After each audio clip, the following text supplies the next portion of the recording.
नमस्कार, tasty bite recipe या चॅनलमध्ये सर्वांचे स्वागत आहे। आज आपण सुक्या बोंबीलचा बोंबील मसाला बनवणार आहे। या पद्धतीने केलेला बोंबील मसाला अतिशय छान, टेस्टी, अप्रतिम चवीचा, झणझणीत आणि चमचमीत बोंबील मसाला या पद्धतीने केलेला होतो। एकदा या पद्धतीने केलेला बोंबील मसाला खाल तर तुम्ही पुन्हा पुन्हा या पद्धतीने बनवून खाल, अगदी 1 ते 2 पोळ्या जास्तच खाल। चला तर आपण रेसिपीला सुरुवात करूया। यासाठी इथे मी गॅसवरती तव्यावर एक मीडियम साईजचा कांदा उभा बारीक चिरून तो लालसर रंगावर भाजून घेतलेला आहे। 2 इंच आलं, 7-8 लसूण पाकळ्या, अर्धी छोटी वाटी सुक्कं खोबरं, अर्धी वाटी कोथिंबीर स्वच्छ धुवून इथं कट करून घेतलेले आहे। आता हे सर्व साहित्य मिक्सरच्या भांड्यामध्ये घालून घेणार आहे आणि बघा इथं मी सर्व साहित्य मिक्सरच्या भांड्यामध्ये घालून घेतलेलं आहे। त्यामध्ये अगदी 2 ते 3 चमचेच पाणी घालून हे मिक्सरला अगदी छान बारीक करून घ्यायचं आहे। पाणी घातल्यामुळे अगदी छान असं बारीक होतं हे। इथं मसाला आपला तयार झालेला आहे। आता इथे मी 200 ग्रॅम बोंबील शेपूट आणि तोंडाकडची साईड कट करून व्यवस्थित असे साफ करून घेतलेले आहेत। आता यामध्ये मी 2 चमचे बाजरीचं पीठ घालून त्यामध्ये थोडंसं पाणी घालून अगदी प्रत्येक पीसला बोंबीलच्या पीठ चोळून घेत आहे। या पद्धतीने बोंबील स्वच्छ केल्यामुळे अगदी छान स्वच्छ होतात आणि भाजी बनवल्यानंतर बोंबीलच्या भाजीचा वास येत नाही। अगदी स्वच्छ प्रत्येक पीसला हे पीठ चोळून घ्यायचं आहे। बघा या पद्धतीने मी अगदी छान असं चोळून घेतलेलं आहे। आता हे चोळून झालेले बोंबील 2 ते 3 पाण्याने आपल्याला स्वच्छ धुवून घ्यायचं आहे आणि यातलं सर्व पाणी निथळून काढायचं आहे। गॅसवरती मी आता एक कढई गरम करायला ठेवलेली आहे आणि त्यामध्ये 4 टेबलस्पून तेल घातलेलं आहे। तेल छान गरम झालं की पाणी निथळलेले सर्व बोंबील यामध्ये घालून घ्यायचं आहेत आणि गॅसची फ्लेम लो टू मीडियम ठेवून आपल्याला हे छान असं तळून घ्यायचे आहेत। बोंबीलचा लालसर कलर होईपर्यंत आपल्याला हे तळायचं आहे। तुम्ही पाहू शकता अगदी मस्त असा लालसर कलर इथं बोंबीलचा झालेला आहे। आता हे तळून होत आलेले आहेत। बोंबील तळून होत आले की त्यामध्ये अगदी शेवटी आपल्याला हळद घालायची आहे। अर्धा चमचा हळद मी घातलेली आहे आणि ते व्यवस्थित परतून घेत आहे। हळद घातल्यामुळे बोंबीलचा वास असा भाजीला जास्त येत नाही, अगदी छान खरपूस बोंबील लागतात। अगदी बोंबील भाजत आल्यानंतरच आपल्याला हळद घालायची आहे। सुरुवातीला हळद जर घातली तर हळद करपू शकते। आता इथं तळलेले सर्व बोंबील तेल निथळून मी एका ताटामध्ये काढून घेतलेलं आहे।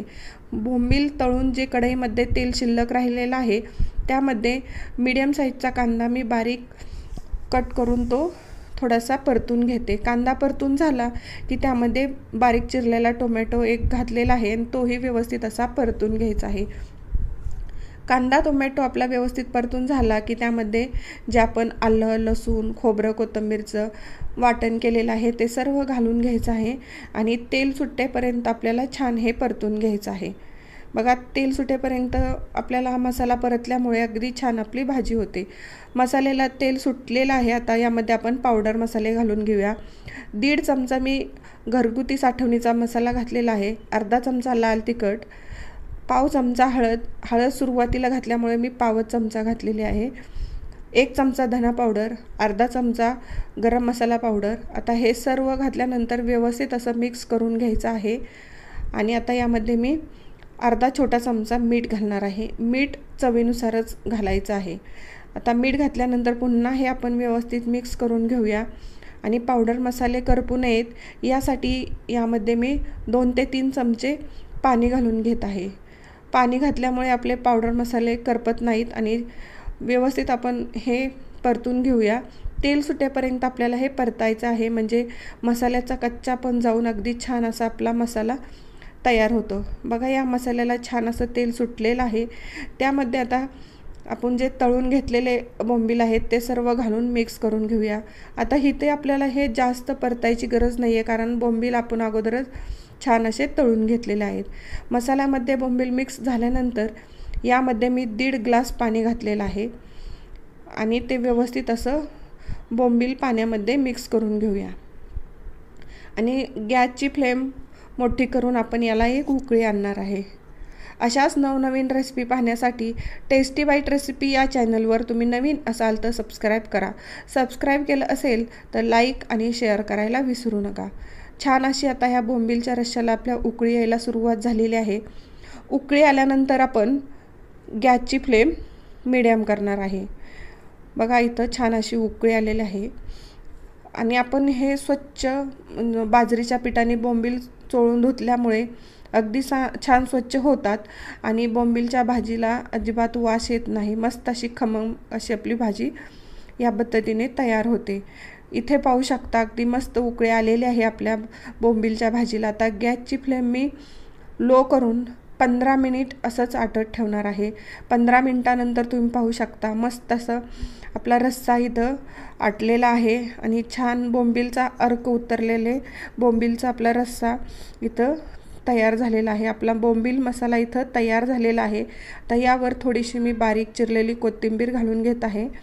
बघा तुम्ही पाहू शकता मस्त असा आपला इथं बोंबील मसाला तयार झालेला आहे. थोडीशी भाजी थंड झाल्यानंतर आणखीन थोडी घट्ट होते. भाजीला कलरही खूप छान आलेला आहे.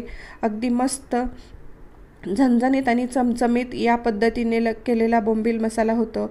एकदा या पद्धतीने केलेला बोंबील मसाला खाल तर पुन्हा पुन्हा या पद्धतीने नक्की तुम्ही करून खाल. अशाच नवनवीन रेसिपी पाहण्यासाठी पुन्हा भेटूया. थँक्यू.